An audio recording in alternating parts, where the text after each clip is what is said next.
अगर किसी बंदे को रोज़ाना दिन में 2-4 दफ़ा सर दर्द के लिए गोली खानी पड़े तो कुछ दिन के बाद उसका ख्याल क्या होगा। हालांकि ये इलाज नहीं है, ये तो सिम्टोमेटिक आप बता रहे हैं। तो अगर 2 गोली पॉन्स्टॉन की खाने से सर दर्द ठीक हो जाता है तो क्या अगर हमें ऐसा अक्सर व बेशतर करना पड़े तो आसान है, जो बहुत मज़ा आता हो, या आसान इलाज कौन सा है जिसमें बहुत मज़ा आता हो। जैसे हकीम देते हैं खमीरा गौज़बान, बड़ा मज़ेदार होता है, या कोई और इलाज कड़वी दवाई पीने में मज़ा आता हो, हत्ता कि रोज़ गोलियां खानी पड़े कोई, जैसे कि ब्लड प्रेशर में या डायबिटीज़ में तो बहुत मज़ा आता हो कि सवेरे सवेरे उठ के तो गोलियां या इंसुलिन का टीका, या दिल में अगर स्टेंट डलवाना हो तो बहुत आसान होता है। हड्डी टूट जाए तो प्लस्तर करा के तो टांग को हवा में उठा देना, ये आसान होता है। या कोरोना में आसान होता है कि जब आप बीमार हों और आपको कहा जाए कि अब आप अकेले कमरे में रहें और आपका खाना दरवाजे के बाहर रख दिया जाएगा, जो बाद में आप उठा लीजिएगा। या बाइपोलर की बीमारी आसान है, जिसमें अक्सर लोग ऐसे ही करते हैं कि किसी कमरे में जाके तो कुछ दिन गुजारते हैं, जो गम के दिन होते हैं या सुस्ती के दिन होते हैं, तो वो कमरे में चले जाते हैं, टीवी देखते रहते हैं, खाना दरवाजे के बाहर कहते हैं रख दो, अंदर कोई ना आए।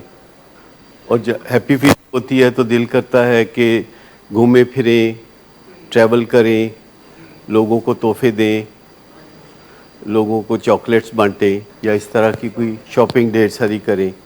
और कभी सडनली एक दूसरा फेज़ आता है जिसमें किसी को मिलने को दिल नहीं करता और अपने आप को कमरे में बंद करना, और शॉपिंग को भी दिल नहीं करता।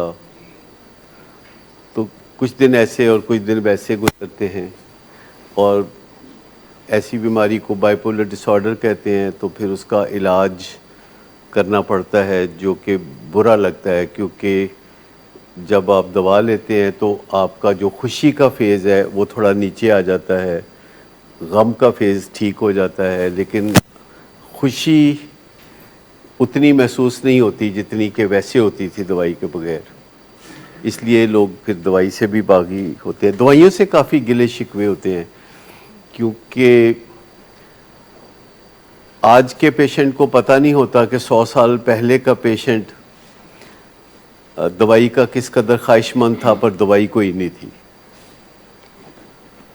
ऐसा कभी आपने सोचा कि 100 साल पहले का इंसान बड़ी चीज़ों का ख्वाहिशमंद था, लेकिन उसे वो चीज़ें हासिल नहीं थीं? ऐसी कौन सी चीज़ें हो सकती हैं जो 100 साल पहले का पेशेंट बहुत ख्वाहिशमंद हो, पर उसे वो चीज़ें हासिल ही नहीं थी? नहीं, उसको तो हमारे 100 साल पहले वाले को तो पता ही नहीं होगा कि सेल फोन कोई चीज़ होती है। जैसे ब्लड प्रेशर का कोई ट्रीटमेंट 100 साल पहले नहीं था, just 100 years ago blood pressure का कोई इलाज नहीं था। ब्लड प्रेशर से लोगों के दिमाग में कोई खून की नाली फट जाती थी और वो फालिज हो जाता था, या नक्सीर फूटती थी तो ब्लड प्रेशर थोड़ा डाउन हो जाता था। डायबिटीज़ का कोई इलाज नहीं था, स्किज़ोफ्रेनिया का कोई इलाज नहीं था, बाइपोलर डिसऑर्डर का कोई इलाज नहीं था 100 साल पहले, और बहुत सारी बीमारियां जिनका कोई इलाज नहीं था। अब इसमें कीवर्ड्स बड़ा कौन कौन से हैं? परमानेंट इलाज बाइपोलर डिसऑर्डर के। परमानेंट इलाज क्या है? जैसे कि मलेरिया का इलाज है कि एक दफ़ा कर दिया जाए तो दोबारा मलेरिया होपफुली नहीं होगा। इसका जवाब है हाँ, और इसका जवाब है नहीं। मतलब आपको तैयार होना चाहिए लाइफ लॉन्ग ये दवाई खाने के लिए, लेकिन ज़रूरी नहीं कि खानी पड़े।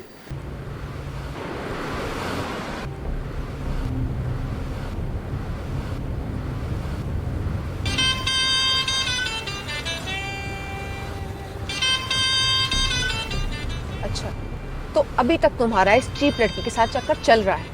तुम कौन होती हो मुझे पूछने वाली? ओके, और तुम इन घटिया लड़कियों के साथ गुलछर्रे उड़ाते फिरो, तो मैं चुप बैठूं?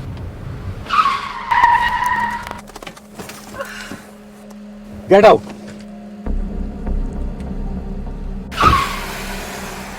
शराब नोशी की वजह किरदार की खराबी नहीं, मूड की खराबी है। शराब नोशी कभी भी नशे की बीमारी में बदल सकती है। नशे की बीमारी हर स्टेज पर काबिले इलाज है। मदद हासिल कीजिए क्योंकि वो ऐसा नहीं करेगा। विलिंग वेज से मदद हासिल कीजिए, कहीं से भी मदद हासिल कीजिए, लेकिन फौरी मदद हासिल कीजिए। जिस मोज़े के इंतजार में आपने बहुत देर कर दी, अब वो दस्तक दे रहा है। मदद हासिल कीजिए, मदद हासिल कीजिए, मदद हासिल कीजिए।